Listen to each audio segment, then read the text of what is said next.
সবাইকে আসসালামু আলাইকুম। আমি আজকে শোল মাছ দিয়ে উস্তে আলু দিয়ে ঝোল রান্না করব আর রেসিপিটা আপনাদের সাথে শেয়ার করব। তো আমি আলুটাকে কাটে নিয়েছি, শোল মাছটাকেও ধুয়ে কেটে রেডি করে নিয়েছি। এখানে আমি লবণ হলুদ মাখিয়ে নিয়েছি আর কাঁচামরিচ ফালি দিছি। আর হচ্ছে এখানে একটুখানি জিরা বাটা আর একটু রসুন বাটা দিছি, একটা রসুন আর হচ্ছে হাফ চামচ পরিমাণ জিরা বাইটে একসঙ্গে মাছটাকে আলুটাকে সুন্দর করে মাখায়ে দিয়ে দিছি তেলের উপরে। আর এই তেলের উপরে দেওয়ার আগে কিন্তু আমি একদম শুধু কড়াইতে 1 চামচ পরিমাণ জিরা ভাজে রাখছি আর এই তেলেই 3টা পেঁয়াজ কুচি করে ভাজে উঠায় রাখছি। এটা দিয়ে আমি ফুরানি বাটা মশলা করব। এটা আমাদের অঞ্চলে কিন্তু ফুরানি বাটার মশলা বলে। এটা নামানোর আগ দিয়ে দেব।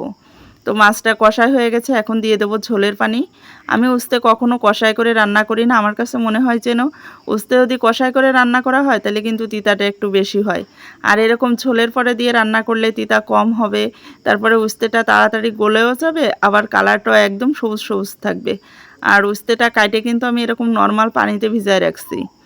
এর ভিতরে কিন্তু আমি কোনো লবণ দিই নাই। লবণ দিলে কিন্তু উস্তেটা একটু নরম নরম হয়ে যায় আর তিতাটা বেশি হয়। কথাই আছে কিন্তু উস্তে বেশি কষলালে তিতা হয়।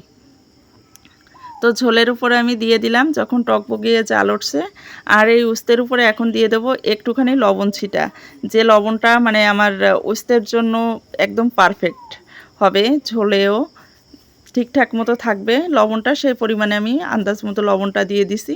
আর এখন একটু ঢাকনা দিয়ে ঢাকে রাখবো। উস্তে কিন্তু বেশি সময় ঢাকে রাখতে হয় না, জাস্ট 2-1 মিনিটের জন্য ঢাকে রাখবো। এদিকে আমি ফুরানি বাটাটাও বাইটে রাখছি।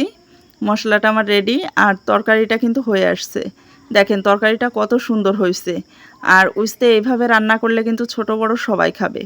বাচ্চারা উস্তে কিন্তু খাইতে চায় না তিতার ভয়তে। তো এভাবে উস্তের ঝোল রান্না করলে কিন্তু তিতাটা একেবারেই কম হবে। আপনাদের যদি রেসিপিটা ভালো লাগে তাহলে অবশ্যই লাইক কমেন্ট শেয়ার দিয়ে পাশে থাকবেন। আর আমার রান্নাটা পুরোপুরি কমপ্লিট। তো সবাইকে অনেক অনেক ধন্যবাদ রেসিপিটা দেখার জন্য। আজকের ভিডিওটি এই পর্যন্ত। সবাই ভালো থাকবেন, সুস্থ থাকবেন। আল্লাহ।